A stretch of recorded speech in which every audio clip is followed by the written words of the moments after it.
મહારાષ્ટ્રમાં નવી મુંબઈ ખારઘરમાં નજીવી બાબતે હત્યા કરવાના સનસનીભર્યા ઘટના બાદ હવે વરિષ્ઠ નેતા નીતેશ રાણેની પ્રતિક્રિયા સામે આવી છે। નીતેશ રાણેએ કહ્યું છે કે જવાબદાર લોકો સામે કાર્યવાહી કરવી જોઈએ।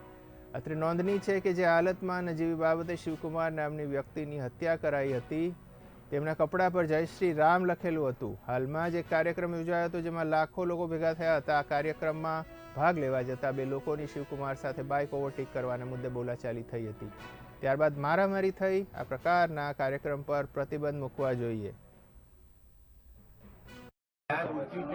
या गोष्टीची नोंद घेतली गेलेली आहे। सरकारचा एक मंत्री येऊन तुमच्याशी बोलतो म्हणून तुम्ही एक विश्वास ठेवा की असं नाही की बाबा ते जे आहे जेव्हा बेजबाबदार लोकांना शिक्षा होणार नाही, सगळ्यांना होणार।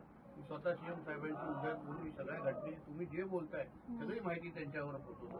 तुम्ही चिंता करू नका। अपेक्षित जो तुम्हाला न्याय पाहिजे तो मिळणार, असं कोणाला सोडणार नाही। हे काय त्या लोकांचं काय पाकिस्तान अफगाणिस्तान नाही, फायद्याचे नाही बघा काय शेवटी काय कारण होती काय आहे शेवटी सरकार आहे।